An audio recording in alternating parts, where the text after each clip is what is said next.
Čaute, dneska sa budem venovať tomu, aké závislosti poznáme. Takže hneď v rýchlosti, len aby sme si to rozdelili, je závislosť, ktorá je buď látková, alebo nelátková. Látková samozrejme môže byť na alkohole, no nie na alkohole, ale prostredníctvom alkoholu, marihuany, pervitíny alebo liekov. Proste prostredníctvom užívania týchto drog si vytvoríš závislosť. To není, že ty si závislý na alkohole. Nie. Alebo že si závislý na pervitíne. Nie. Proste ty si prostredníctvom užívania tejto tvojej drogy, to je jedno, aká to je, proste je mi to jedno, ty si prostredníctvom užívania tejto drogy vytvoríš závislosť. Závislosť je duševná porucha, je to vada, je to defekt, je to duševné postihnutie. Proste ty už ty budeš normálny, ale budeš mať vytvorenú závislosť. A ty budeš vytvárať závislosť prostredníctvom alkoholu, ja neviem, 15 rokov, vytvoríš si závislosť nakoniec. Tá závislosť ťa privedie fakt, že do brutálneho alkoholizmu a do takého stavu, že ty budeš musieť prestať s tým alkoholom. Napríklad. Budeš s ním musieť prestať, alebo s pikom. Ale závislosť ti ostane. Takže ty si prostredníctvom alkoholu vytvoríš závislosť, duševnú vadu, duševnú poruchu, duševné postihnutie. Ty si prostredníctvom pitia alkoholu si vytvoríš závislosť, túto vadu a potom sa jej vzdáš. Potom ju proste necháš, proste prestaneš piť. Ale závislosť ti ostane. Podľa mňa to je veľmi sprostý kšeft.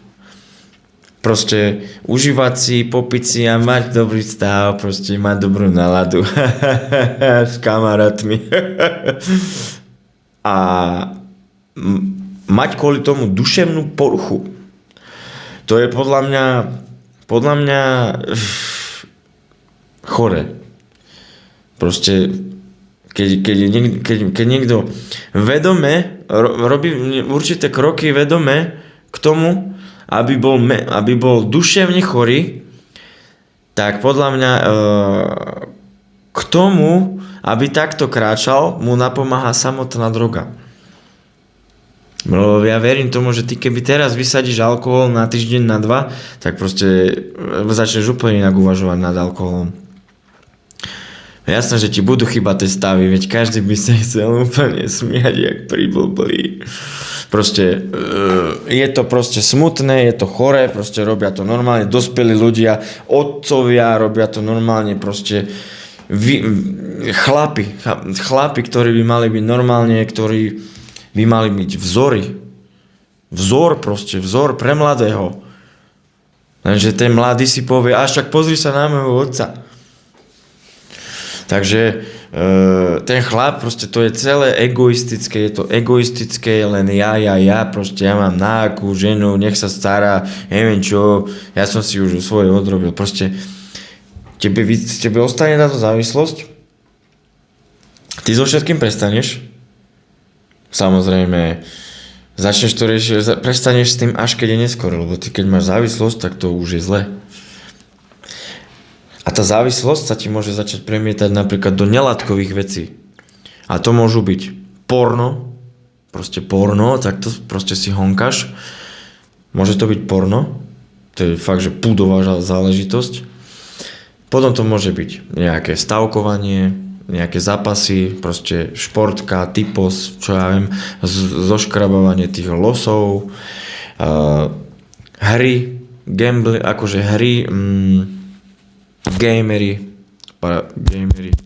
gaming.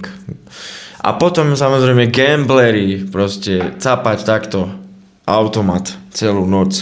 A ešte do toho nejaké pikenko. Ale nie, dobre, to už je látková.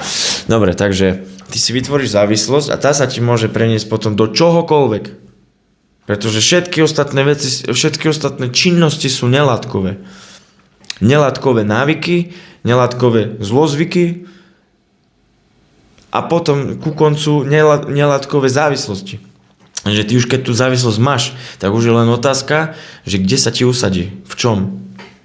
Proste sú ľudia závislí na práci, napríklad. To sú workoholici. To je veľmi podobné alkoholikovi. A väčšinou vyliečený alkoholik sa stane workoholik. Takže pardon, natáčam to už asi 8 krát, proste už mi aj oči zatvára, musím sa aj sprejsť. Takže ľudia, ďakujem vám za odbery, naozaj zdravím všetkých odberateľov, čaute. A ak máte niečo na jazyku, niečo na srdci, proste niečo vás trápi vo vašom okolí, nejaký sused, možno manžel, brat, proste čokoľvek, naozaj budem vám vedieť poradiť, fakt, že z prvej ruky proste nebudem tu hovoriť teraz nejaké svoje príbehy alebo čo, ale viem, čo to znamená začať, viem, čo to znamená robiť to, proste to svoje okolie, kamarádi, práca, proste to všetko, toto viem, na 100%, nebojte sa. Viem, ako s tým prestať. Viem, čo treba robiť, aby si vlastne mal takú dobrú abstinenciu, nadstavenú dobrú abstinenciu, že aby nebola zase moc prehrotená, nejaká úplne, že farizejská, proste normálna, proste aj s chybami. Hej, sem tam pivo raz za pol roka, dobre, čo? A samozrejme viem, čo to znamená zrecidivovať, alebo kedy začína recidiva, kedy zrecidivuješ nakoniec a ako z recidivy von a ako znovu abstinovať. Takže ja si myslím, že je to komplexná znalosť a samozrejme vedel by som hovoriť aj o tom, vlastne, že keď už to fakt, že víš, proste úplne, že keď to vyrúbeš, normálne, že až keď ťa vyhodia z domu, tak aj o tom by som ti vedel podať. Aké je to, keď ťa vyhodia z domu, aké je to byť vonku medzi tými, čo sú tam fakt, že 5 rokov, kde si zohnať chalku, kde si zohnať jedlo, kde si zohnať vodu, proste, dobre, však voda, hej. Kde sa umývať, alebo že jak vlastne sa dá prežiť vlastne na ulici, keď si alkoholik, alebo keď si feťak, proste, a jaké to je prísť z ulice niekam, niekde, alebo že nejaké povinnosti na úrad ísť, alebo volačo, nemať doklady, proste, neboj sa, všetky tieto veci viem, takže v komentároch kľudne napíš, ja spravím prostredníctvom videa nejaký súhrn vašich komentárov. Pekne si ich takto napíšem, alebo tuto takto v počítači, môžem ich potom nejako prečítať a povedať k tomu, dobre?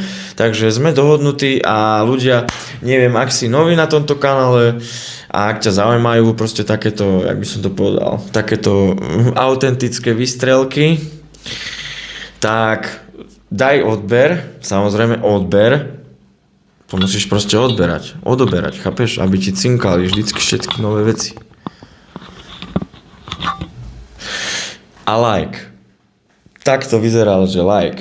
Dobre, toto musíš takto kliknúť. Dobre, takže majte sa. Dobrú noc, alebo dobrý deň, alebo vidíš, ja už musím ísť spať. Čaute.